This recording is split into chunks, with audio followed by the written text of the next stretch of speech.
Hello.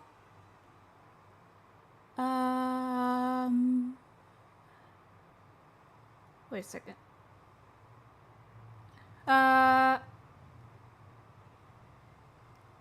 Oh no.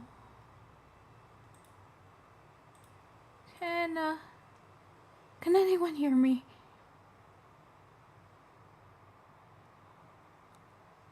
Well, hmm.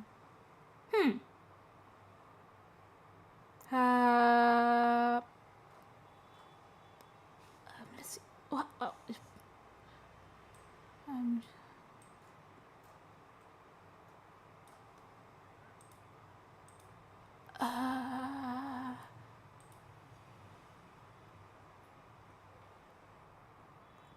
I should probably do something about this.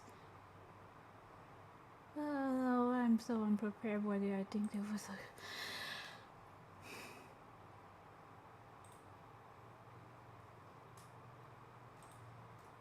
let's see.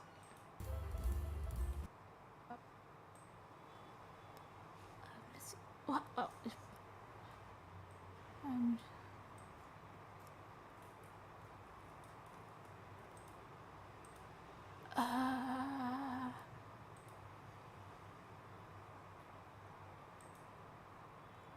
I should probably... Okay, I know how to fix this. Yeah, this should be good.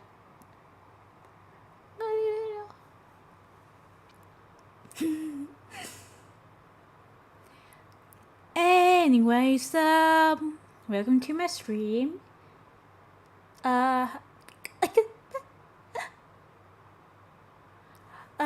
Anyways, today we're going to read Edgar Allan Poe.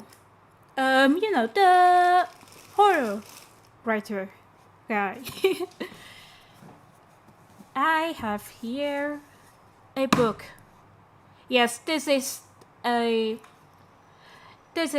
an excuse for me to actually read something for once.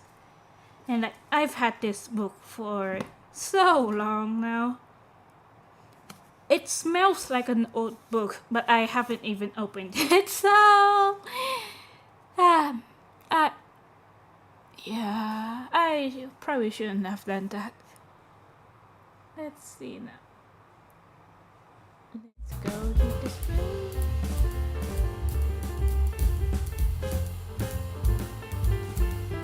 Adjust myself a bit.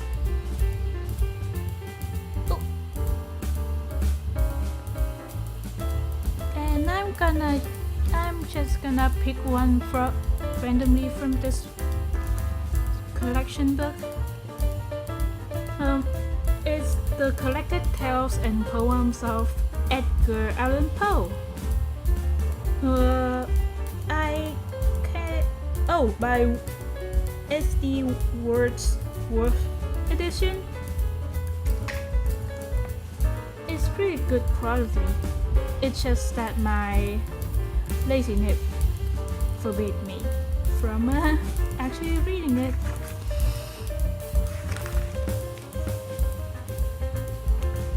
Let's see.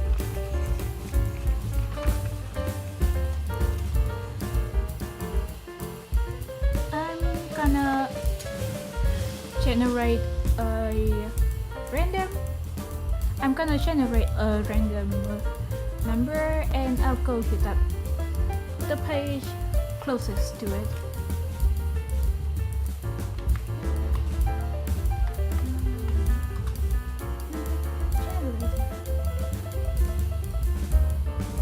The maximum is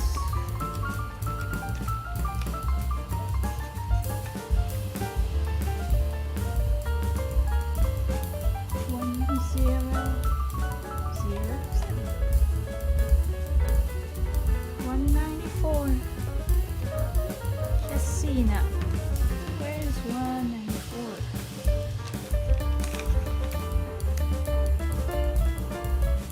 So the closest one is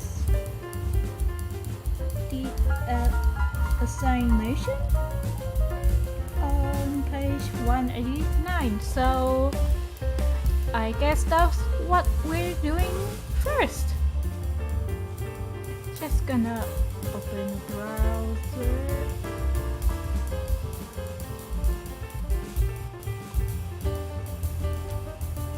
Wait, no, not this one.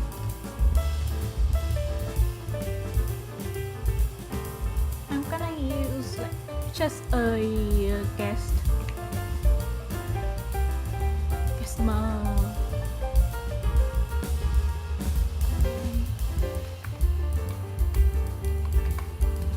It's because I kind of forgot that I want other people to see this soon. Read aloud if you will, so I'm just gonna Edgar Allan Poe in accent. Oh no.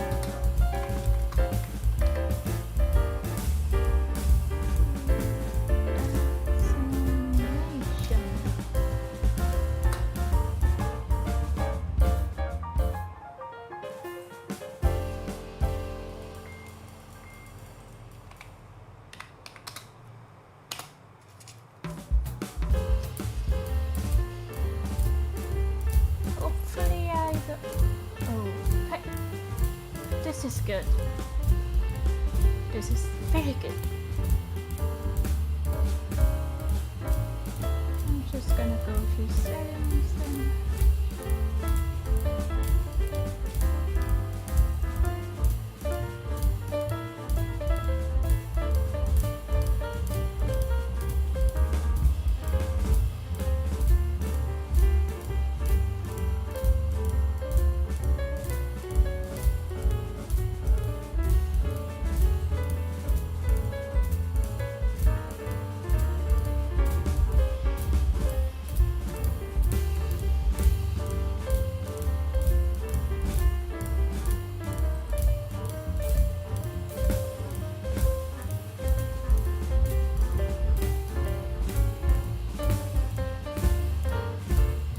Alright, I found a pretty good looking site. It is the Lit2 LIT2 Go. I'm gonna copy the address and put it in a thing. Oh! Oh, okay.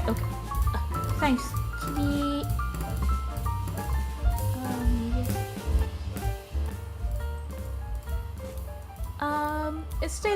Is this better?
Okay, so now that's what? Oh, there. Control C and browser source. That.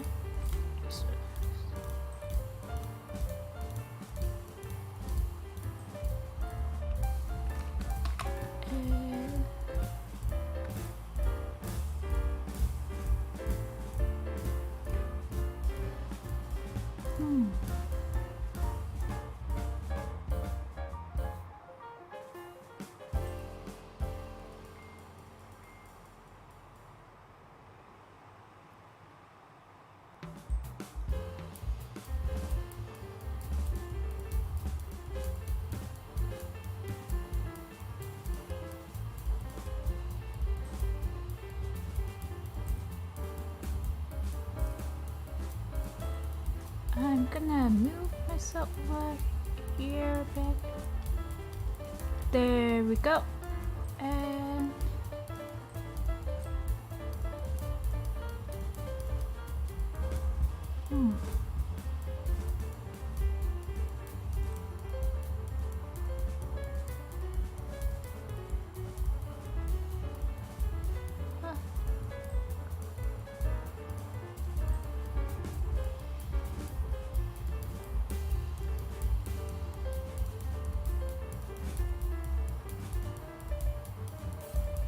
and adjust its size.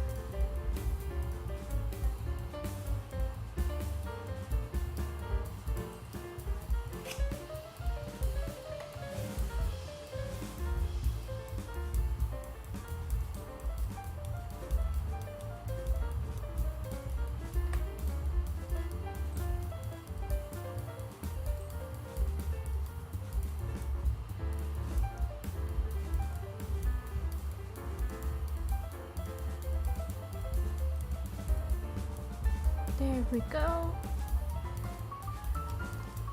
And now to adjust.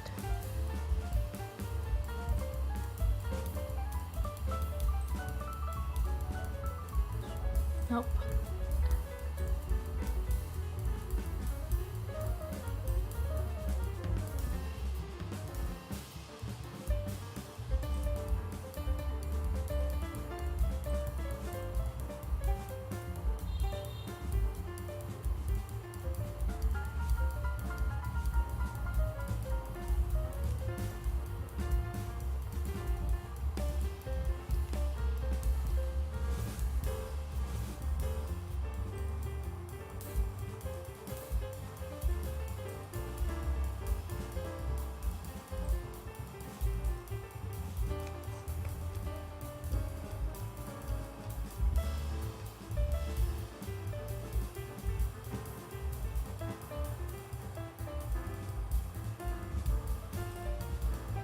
Wait.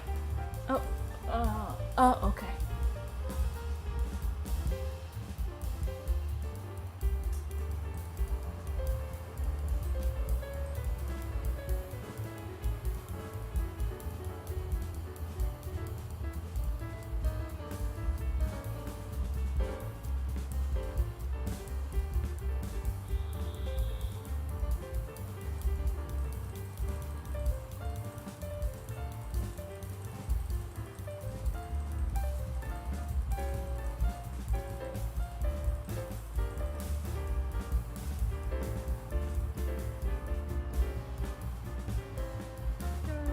Spinner, I think.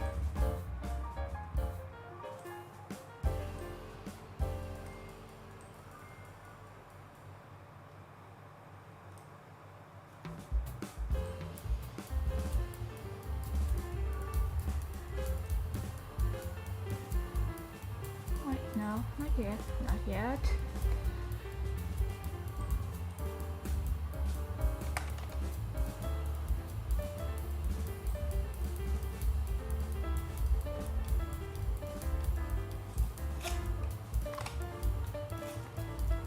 There we go. That should be good. Yeah.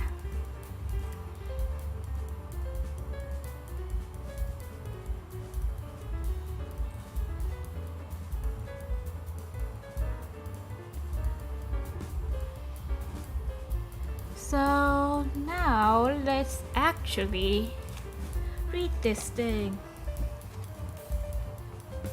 189.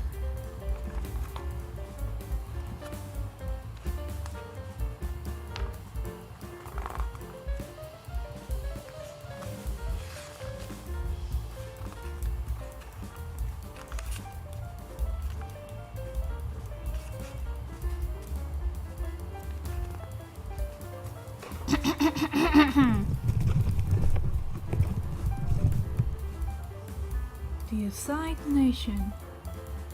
Stay for me there, I will not fail to meet thee in that hollow vale.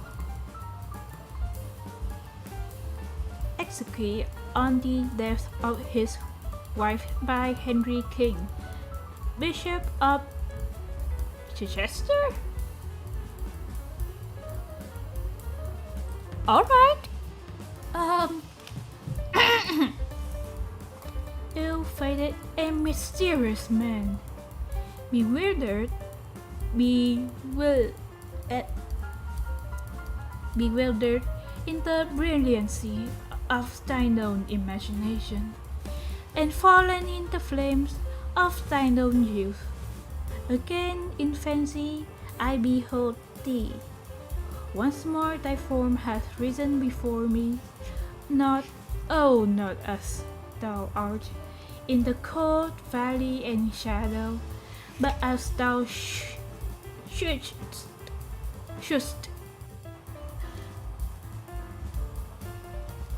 Hmm?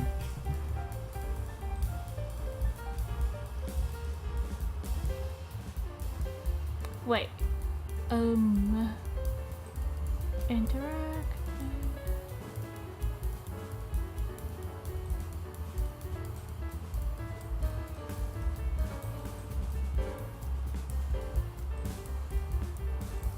Wait, why is this?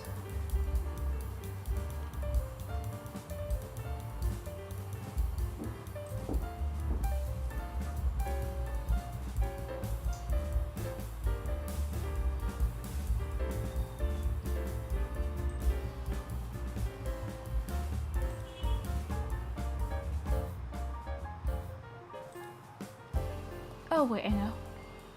But this help? No, it does not.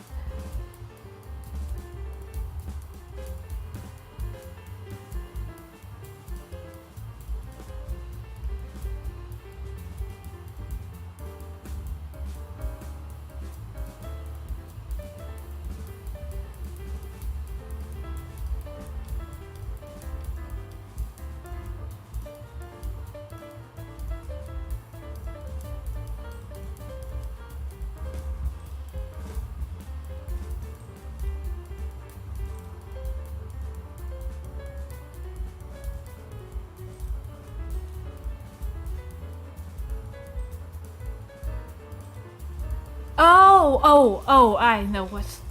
Oh my god, I'm a stupid baby. I'm a stupid baby. Just gonna. Yeah.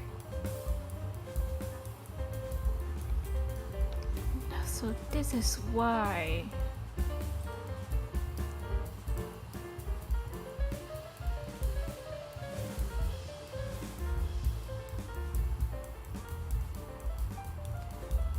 There we go. And just a little bit of cropping and we should be good. Finally be good.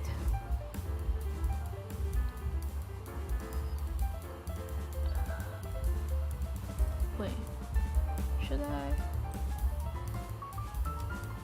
No, this looks terrible. Let's see now, projector, we need to do this one. Nope. Scale. Oh, blending.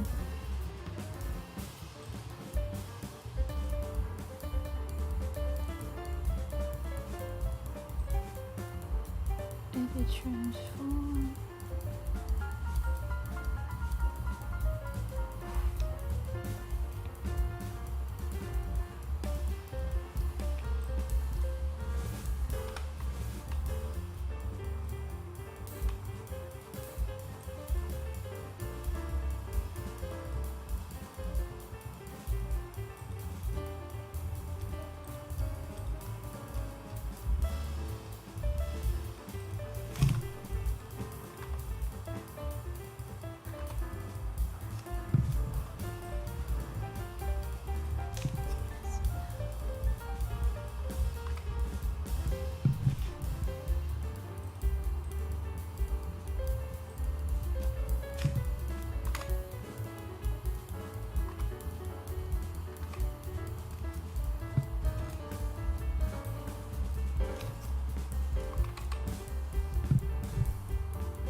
There we go. This should be good.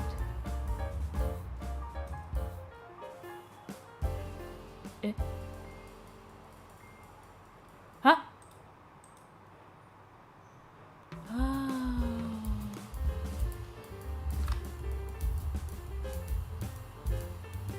Now window capture.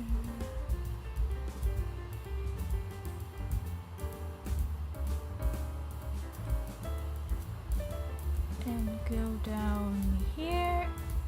Nope, not that. No, go here.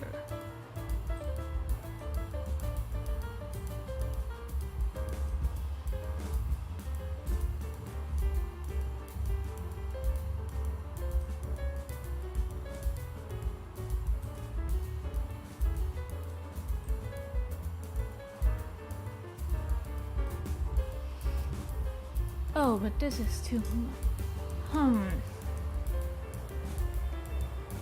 Man, I really need to...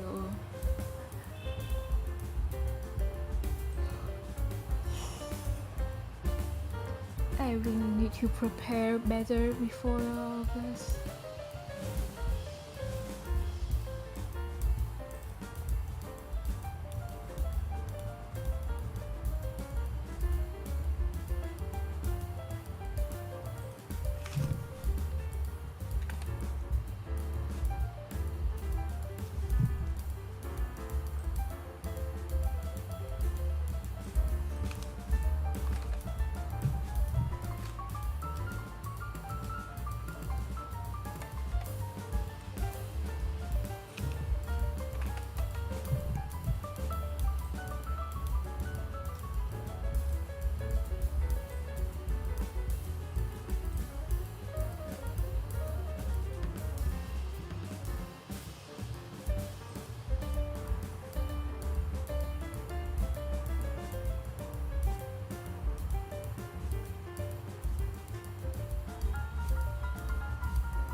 That's it. Fine, you win.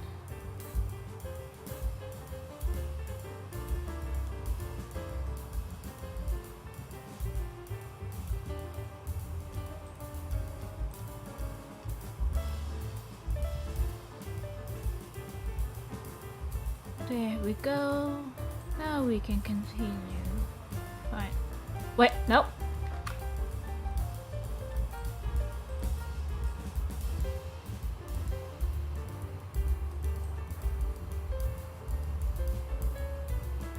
I'll see if I can. Oh god, this is readability.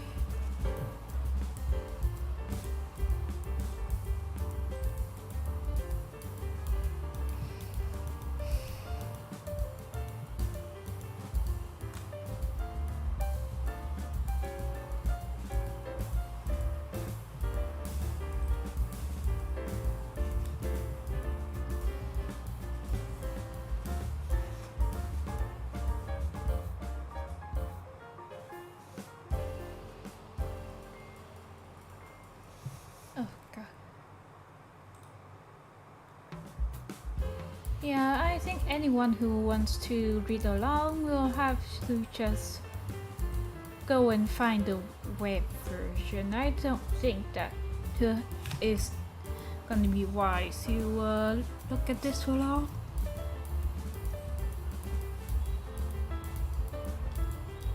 Yeah, you probably shouldn't.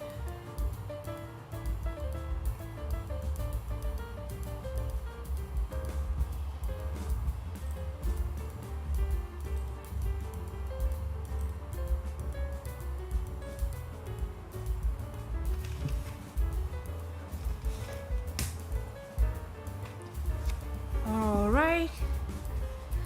Now, I'm just gonna read some lines here. Ill-fated and mysterious man, bewildered by the brilliancy of thine own imagination, and fallen in the flames of thine own youth. Again in fancy I behold thee. Once more thy form hath risen before me, not, oh, not as thou art, in the cold valley and shadow, but as thou shouldst be, shouldst, should, shouldst be, oh my god, squandering away a life of magnificent meditation in that city of dim division, thine own Venice, which is a star-beloved Elysium of the sea, and the wide windows of whose Palladian palaces look down with a deep and bitter meaning upon the secrets of her silent waters. Yes, I repeated, as thou shouldst be. Should hast be. Probably?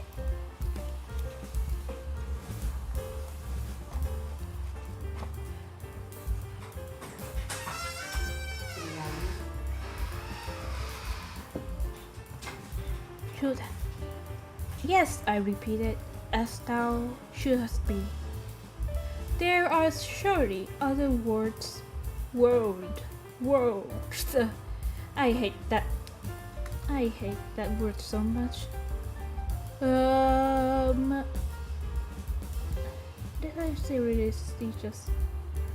There are surely other worlds than this, other thoughts than the thoughts of the multitude, other speculations than the speculations of the sophist. So, who, then, shall call thy conduct into question?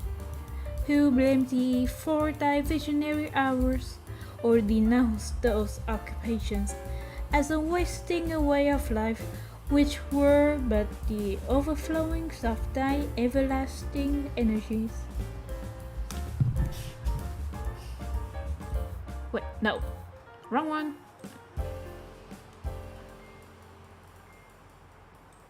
Thine energies.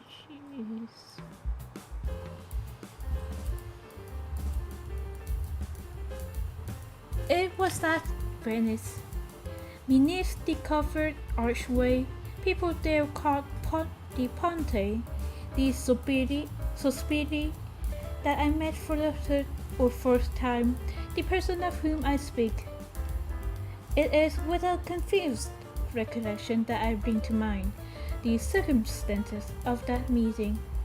Yet I remember, how should I forget? The deep midnight, the bridge of sighs, the beauty of woman, and the genius of romance that stalked up and down the narrow canal.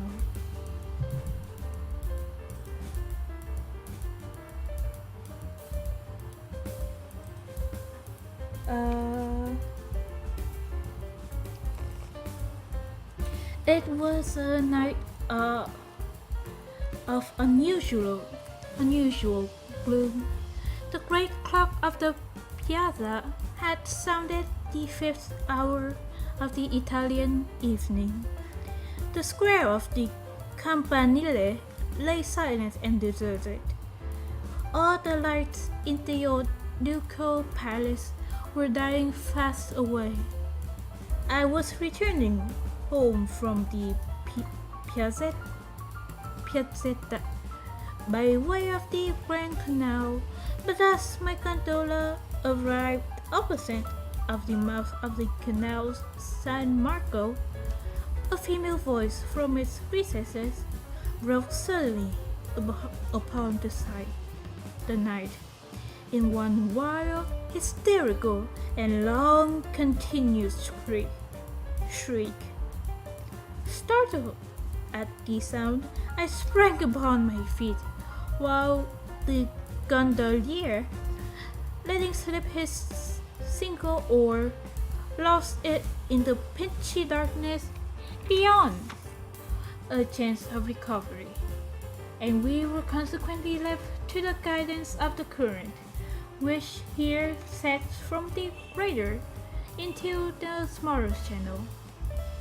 Like some huge a sable-feathered condor, we were slowly drifting towards the Bridge of Stars, with 1,000 flambeaux flashing from the windows and down the staircase of the ducal palace.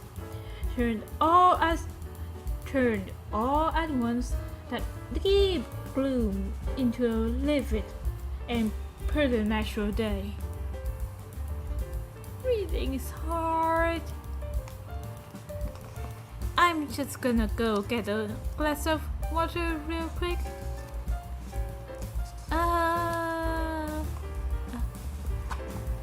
Be right back.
I brought a full bottle of this in. Just water.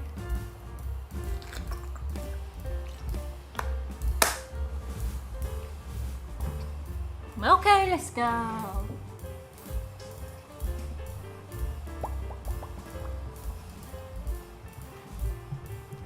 Actually,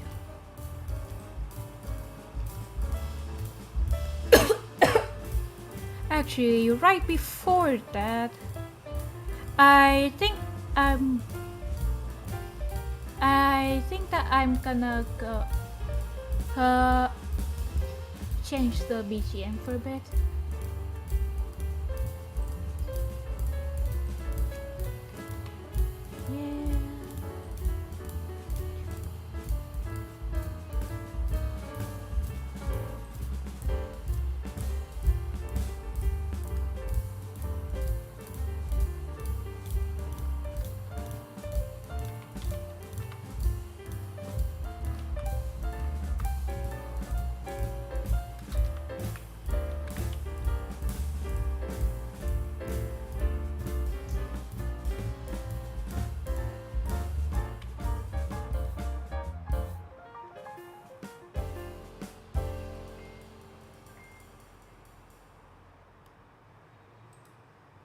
There we go.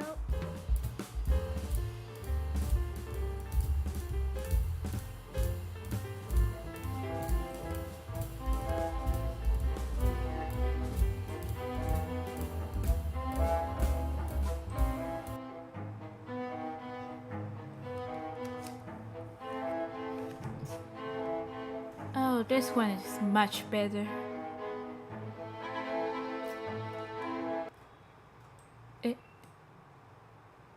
Oh, it's loading again. Frick.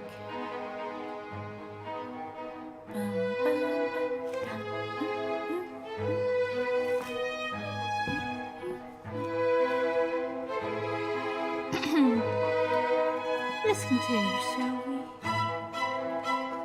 The child, slipping from the arms of its own mother, had fallen from an upper window of the lofty structure into the deep and dim canal.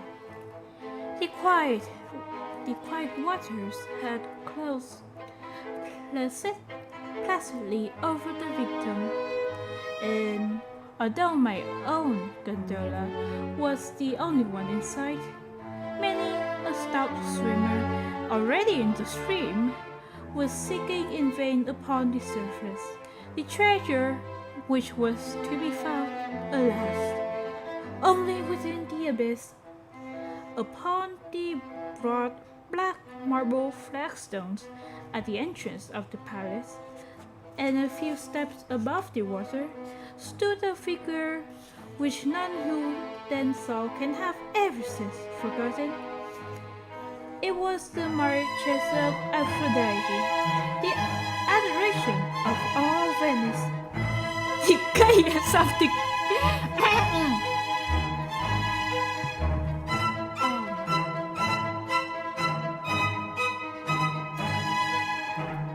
I got that.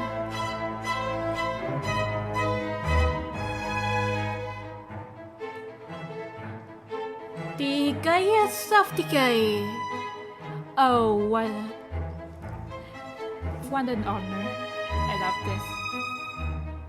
This man.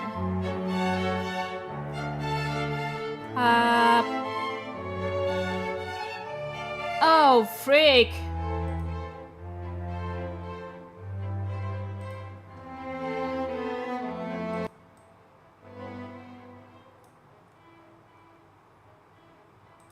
Pop.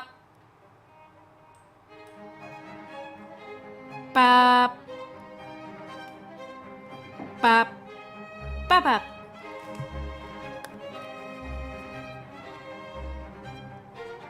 Okay. It was the Marchesa Aphrodite, the adoration of all Venice, the gayest of the gay. The most lovely where all were beautiful, but still the young wife of the old and intriguing Mentoni, and the mother of that fair child, her first and only one, who now, deep beneath the murky water, was sinking in bitterness of heart upon her sweet caress, and exhausting its little life in struggles to call upon her name. She stood alone. Her small, bare, and silvery feet gleamed in the black mirror of marble beneath her. Her hair, not as yet more than half loosened from its ballroom array, clustered amid a shower of diamonds, round her classical head, in curls like those of the young hyacinths, a snowy white in gauze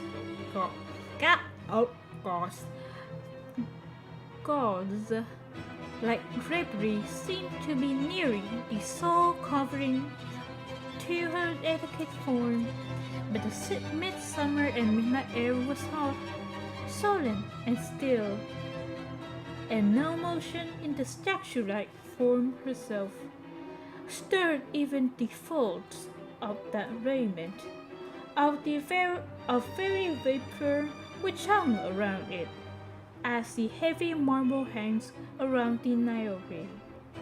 Yet, strange to say, her large, lustrous eyes were not turned downwards, that grave wherein her brother's hope lay buried. but riveted in a widely different direction. The prison of the old republic is, I think, the stateliest building in all of Venice. But how could that lady gaze so fixedly upon it when beneath her lay stifling her own child? Yon dark, gloomy niche, too, yawns right opposite her chamber window. What then could there be in its shadows, in its architecture, in its ivy wreaths and solemn cornicles, that the Marchesa di Mentoni had not wondered at 1,000 times before? Nonsense! Who does not remember that at such a time as this, the eye, like a shattered mirror, multiplies the images of its sorrows, and sees. Oh my god.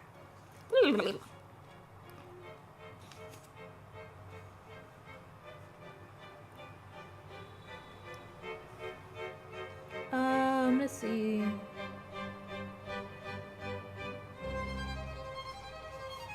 Multiplies the images of its sorrow, and sees in innumerable far-off places the woe in which is close at hand.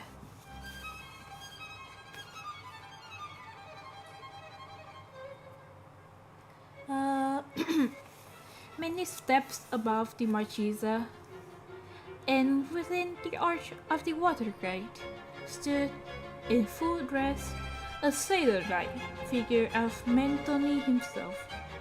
He was occasionally occupied in strumming a guitar and seemed ennuyé. That. What the heck is this language? Ennuyé to the very death. As at intervals he gave directions for the recovery of his child. Stupefied and aghast, I had myself no power to move from the upright position I had assumed upon first hearing the shriek, and must have presented to the eyes of the agitated group a spectral and ominous appearance. As with pale countenance and rigid limbs, I floated down them in that funeral gondola.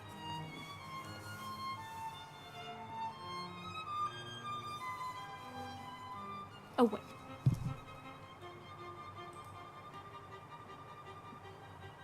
Can you use the case?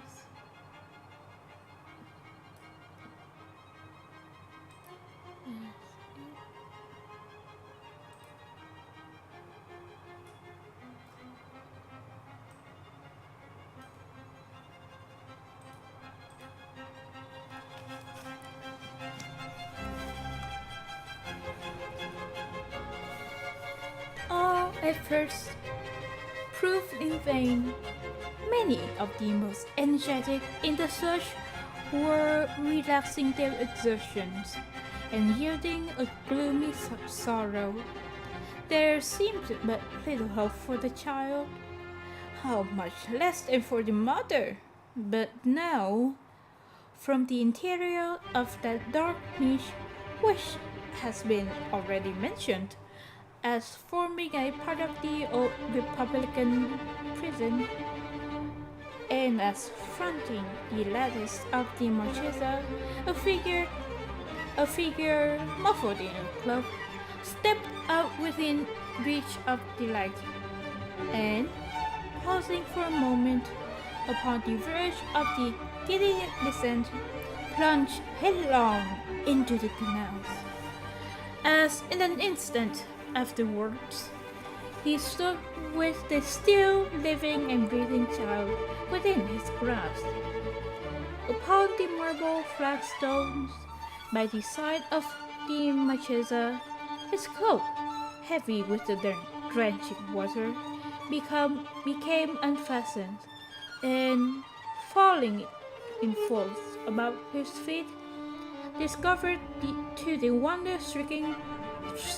stricken spectators the graceful person of a very young man, with the sound of whose name the greater part of Europe was then ringing. No words, no word spoke the deliverer, but the Marchesa. She will now receive a child. She will press it to her heart. She will cling to its little form and smother it with her caresses. Alas, another's arm have taken it from the stranger. Another's arms have taken it away and borne it afar off, unnoticed, into the palace. And the Marchesa, her lips, her beautiful lips trembles. Tears are gathering in her eyes. Those eyes which, like Pliny's acanthus, are soft and almost liquid. Yes, eyes are gathering in those. Tears are gathering in those eyes. And see, the entire woman thrills throughout the soul, and the statue has started into life. The pallor of the marble countenance, the swelling of the marble bosom, the very purity of the marble feet, and a slight shudder quivers about her delicate frame, as a gentle air about Napoli, about the rich silver lilies in the grass. Why should that lady blush to this demand where there is no answer? Except that, having left, in the eager haste and terror of a mother's heart, the privacy of her own boudoir, she has neglected to enthrall her tiny feet in their slippers, and utterly forgotten to throw her Venetian shoulders that drapery, which, yeah.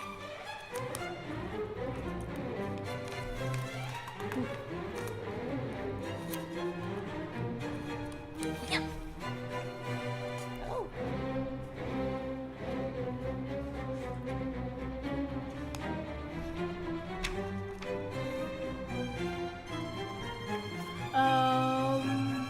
Is their due.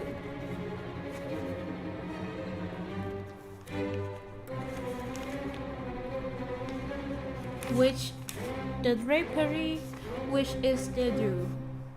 What other reasons could there be? Could there have been for her so blushing?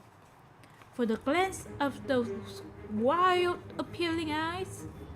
For the unusual tumult of that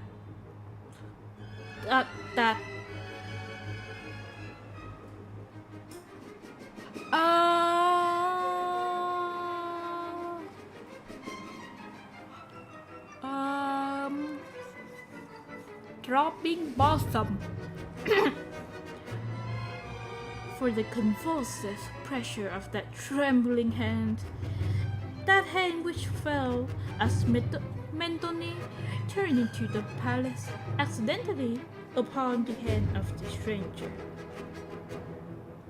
What reason could there have been for the singularly low tone of those unmeaning words which the lady uttered hurriedly in bidding him adieu? "Thou hast conquered," she said, "or the murmurs of the waters deceived me. Thou hast conquered. 1 hour after sunrise, we shall meet, so let it be."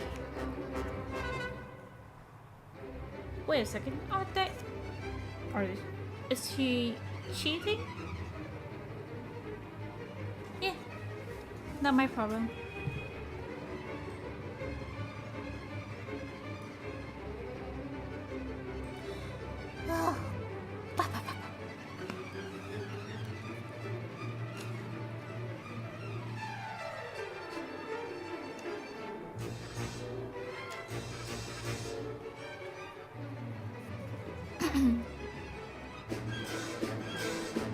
So there's a page mark in here.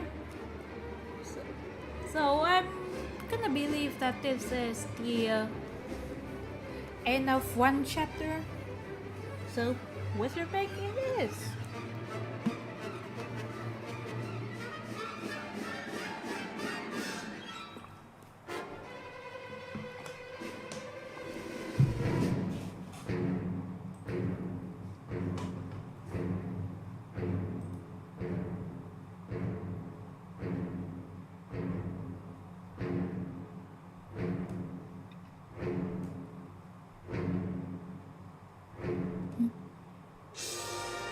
Okay.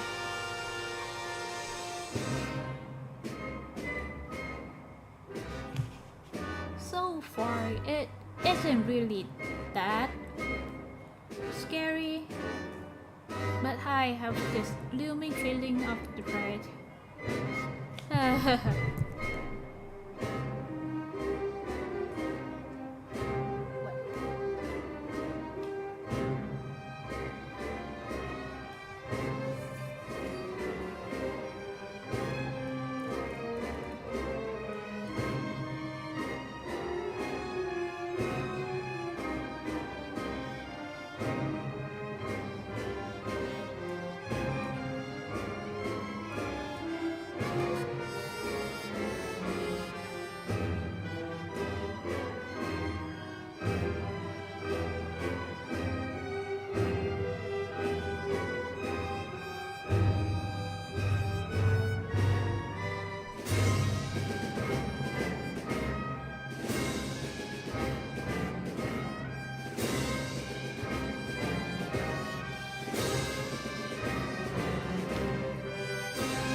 Okay, let's continue. The tumult had subsided. The light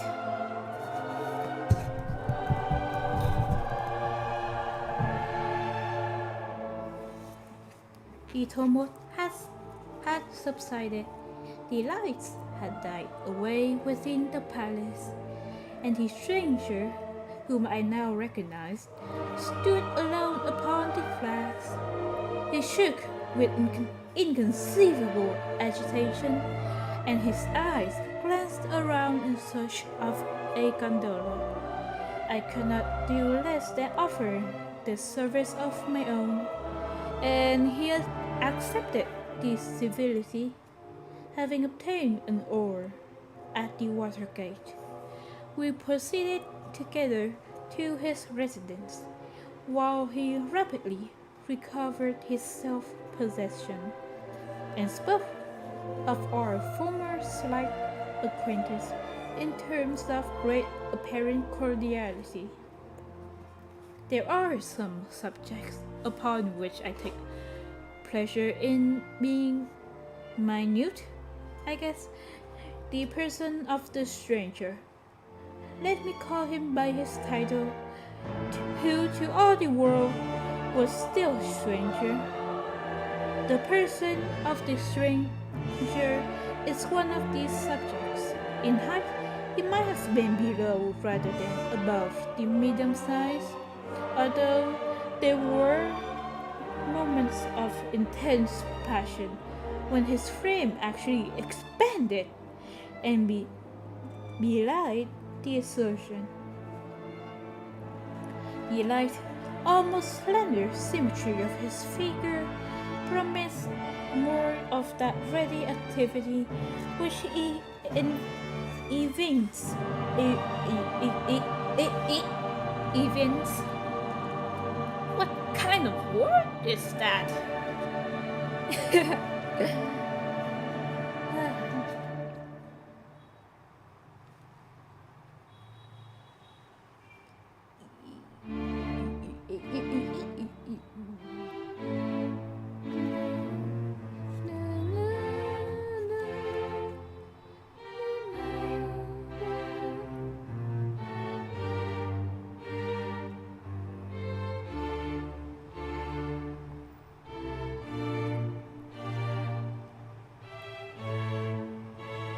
The light, almost slender symmetry of his figure promised more of that ready activity which he evinced at the range of size than of that Herculean strength which he has been known to wield without an effort. Upon occasions of more dangerous emergency, with the mouth and chin of a deity singular, while full liquid eyes, whose shadow varied from pure hazel to intense and brilliant jet, and a profusion of curling black hair, from which a forehead of unusual breadth gleamed forth at intervals, all light and ivory. His were features than which I have seen, none more classically regular, except perhaps the marble ones of the Emperor Commodus. Yet his countenance was nevertheless one of those which all men have seen at some period of their lives, and have never afterwards seen again, which had no peculiar,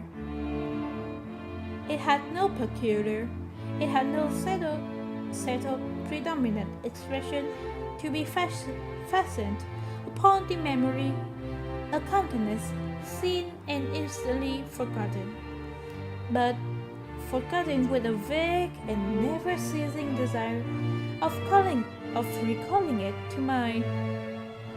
Not that the spirit of each rapid passion failed. I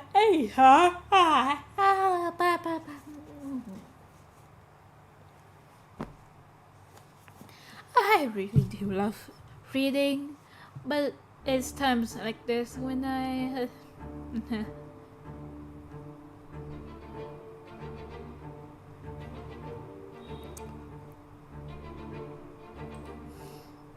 what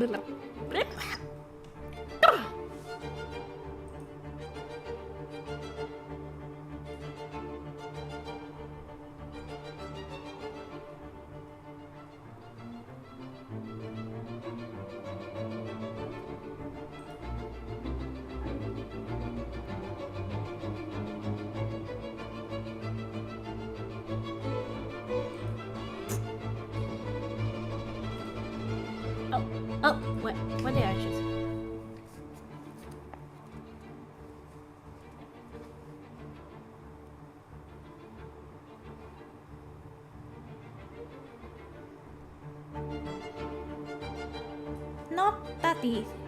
Not that the spirit of each rapid passion failed at any time, to throw its own distinct image upon the mirror of that face, but that the mirror-like, retained no vestige of the passion when the passion had departed.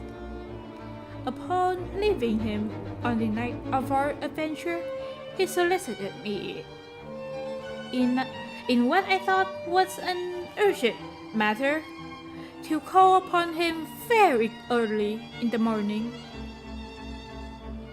Shortly after sunrise, I found myself accordingly at his palazzo. Palazzo? No. That sounded weird. At his palazzo, one of those huge structures of gloomy yet fantastic pomp, which tower above the waters of the Grand Canal in the vicinity of the Rialto. I was shown up in a broad, winding staircase of mosaics into an apartment whose unparalleled splendor burst through the opening door with an actual glare, making me blind and dizzy with luxuriousness.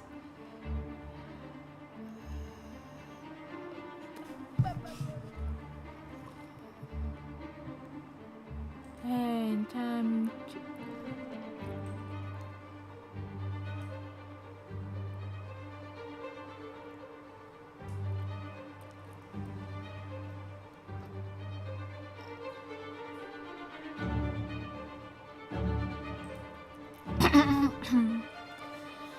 I knew my acquaintance to be wealthy.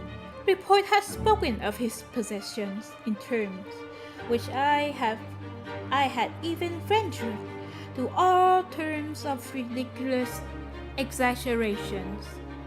But as I gazed about me, I could not bring myself to believe that the wealth of any subject in Europe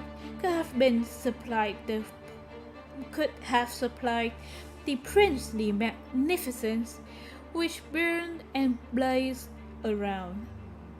Although, as I say, the sun had arisen, yet the room was still brilliantly lighted up. I judged, I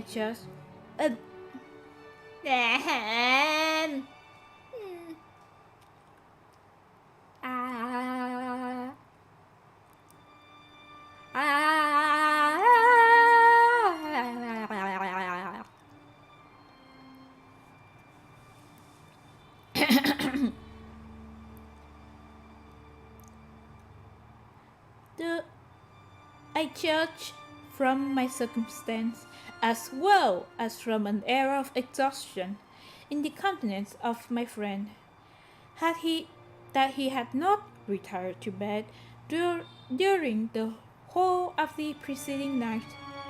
In architecture and embellishments of the chamber, the evident design had been to dazzle and astound. Little attention had been paid to the decor of what is technically called keeping, or to the properties of nationality.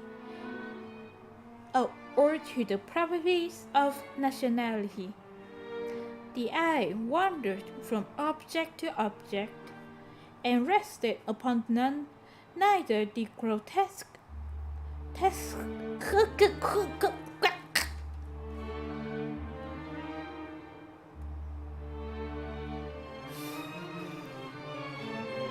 upon the grotesque of the Greek painters, nor the sculptures of the best Italian days, nor the huge carving of untutored Egypt. Rich draperies in every part of the room trembled to the vibration of low, melancholic music whose origins was not to be discovered. The senses were oppressed by mingled and conflicted, but I need some water.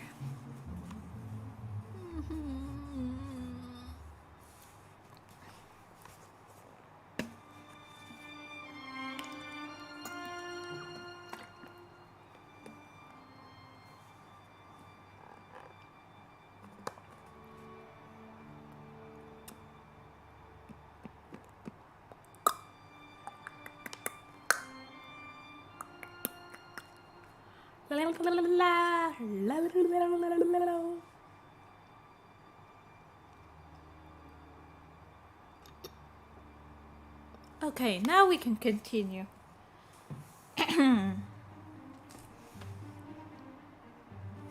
Let's see where we are.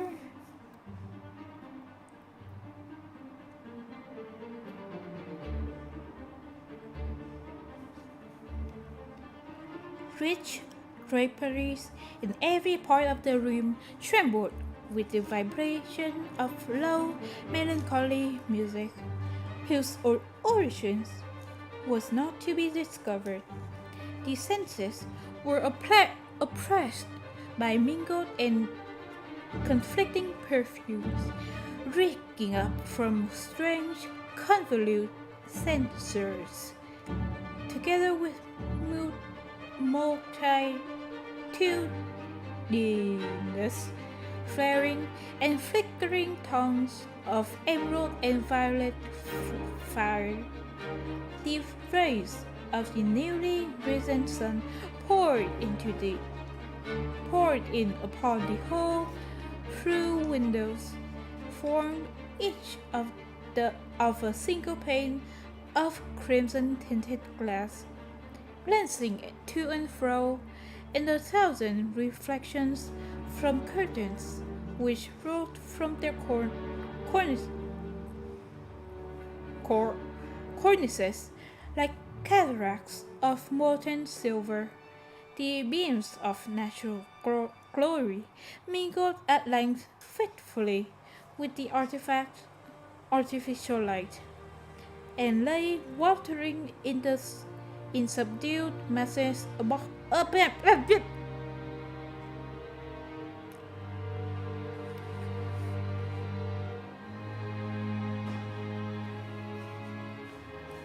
masses of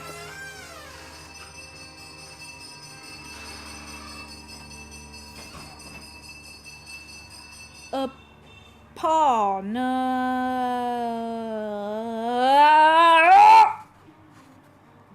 cataracts of natural glory, and lay weltering in subdued masses upon the carpet of rich liquid looking cloth of chili gold. Chili gold? Is that something edible? Like chili? You know, like in chili dogs?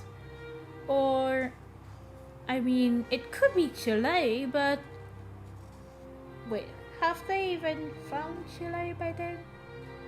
And if they did, is Chile known for gold?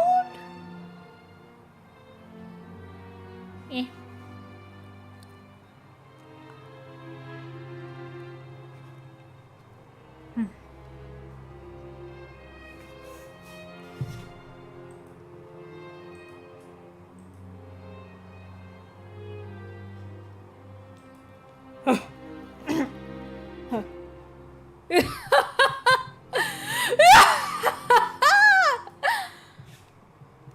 Laughed the proprietor, motioning me to a seat as I entered the room, and throwing himself back at full length upon an ottoman. "I see," said he, perceiving that I could not immediately reconcile myself to the Beyonce? bienseance of so singular a welcome.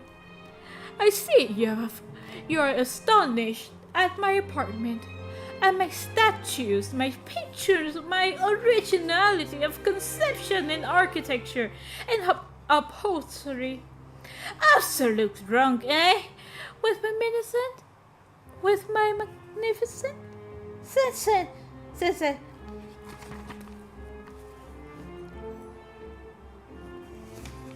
Oh, wait, wrong one. But pardon me, my dear sir. Here his tone of voice dropped to the very spirit of cordiality. Pardon me for my uncharitable laughter. You appear so utterly astonished. Besides, some things are so completely ludicrous that a man must laugh or die. To die laughing would be the most glorious of all glorious deaths. Sir Thomas More, a very fine man was Sir Thomas More. Sir Thomas More died laughing, you remember? Also, in the absurdities of Ravicious texture, there's a long list of characters who came to the same magnificent end. Do you know, however, he continued musingly, that at Sparta, which is now Paleocori, at Sparta, I say, to the west of the citadel, among chaos of scarcely visible ruins, was a kind of sorcia, upon which are still legible the letters RM. Let's see, RM.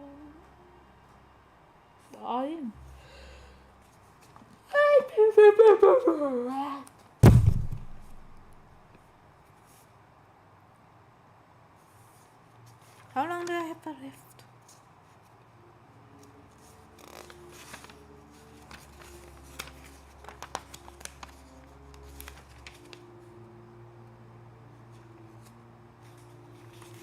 Yeah, not much left.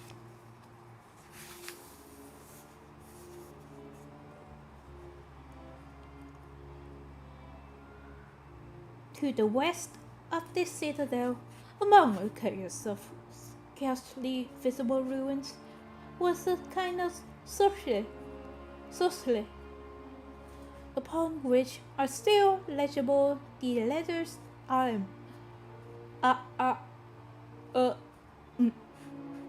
They are undoubtedly part of that.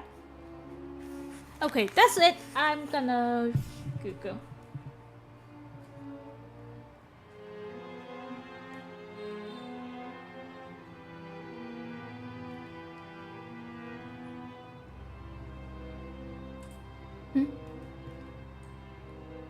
Seven exclamation mark equals 9.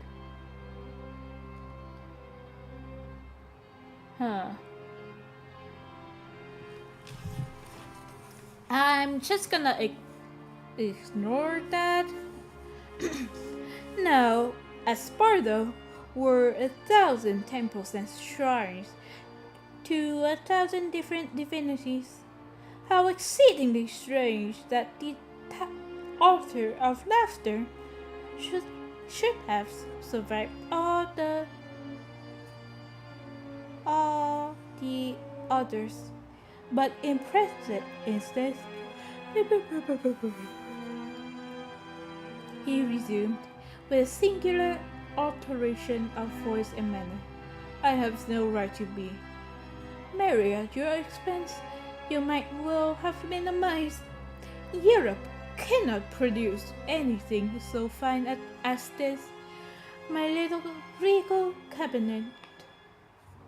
My other apartments are by no means of the same order. Mere ultras of fashionable insipidity. Insipidity. This is better than fashion, is it not? Yet this has but to be seen to become the rage. That is, with those who could afford it at the cost of their entire patrimony.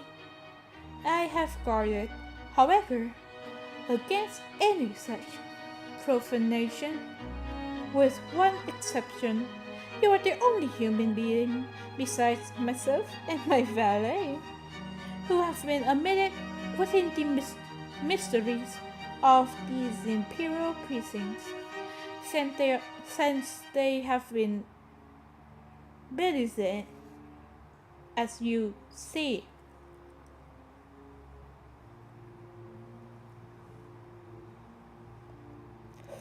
I bowed in acknowledgement for the overpowering sense of splendor and perfume and music, together with the unexpected eccentricity of his address and manner, prevented me from expressing my appreciation of what I might have constructed into a compliment.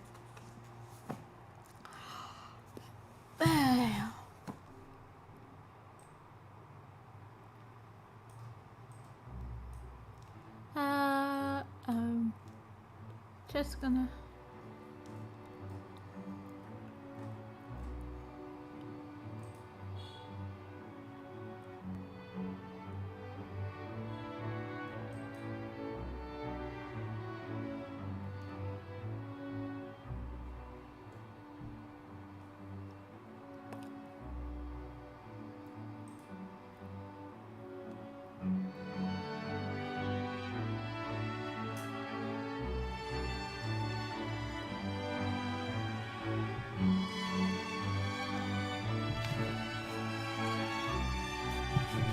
Well, I'm just gonna move around a bit, you know. So my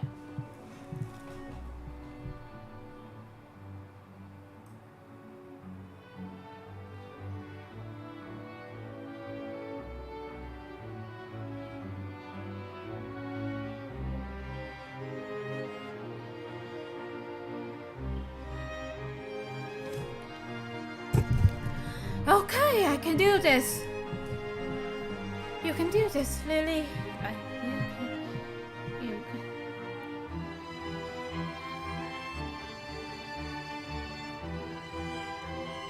No, you won't be officer.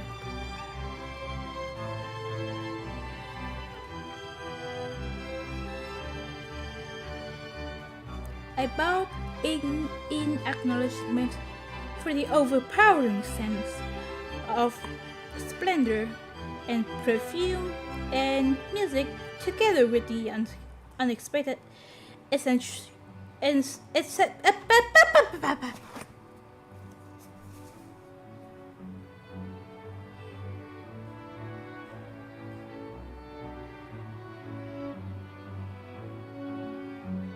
gonna read until the poem.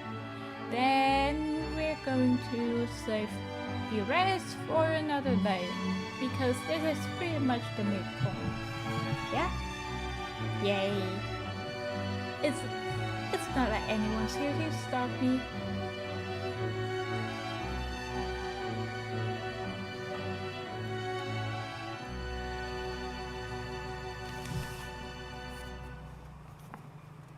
Here, he resumed, arising and leaning on my arm as he sauntered around the apartment. Here are paintings from the Greeks to Cimabue, and from difference of the opinions of virtue, they are all, however, fitting tapestries for a chamber such as this. Here, too, are some chefs d'oeuvre, chefs d'oeuvre of the unknown grade, and here, an unfinished designs by men celebrated in their day, whose very names the perspicacity of the academies has left to the silence. And to me, what think you? Said he, turning abruptly as he spoke. What think you of this Madonna della Pieta? It is Guido's own, I said, with all the enthusiasm of my nature, for I had been poring intently over its surpassing loveliness. It is Guido's own! How could I? How could you have obtained it? She is undoubtedly in painting what the Venus is in sculpture. Ha! Said he thoughtfully. The Venus, the beautiful Venus, the Venus of Medici. She of the diminutive head and the gilded hair, part of the left arm. Here his voice dropped so as to be heard with difficulty, and all rights are restorations, and in the coquetry of the right arm lies, I think, the quintessence of all affection. Give me the Canova. The Apollo too is a copy. Then there can be no doubt about it. Blind fool that I am, who cannot behold the boasted inspiration of the Apollo? I cannot help, oh pity me, I cannot help preferring the Antinous. Was it not Socrates who said that this statuary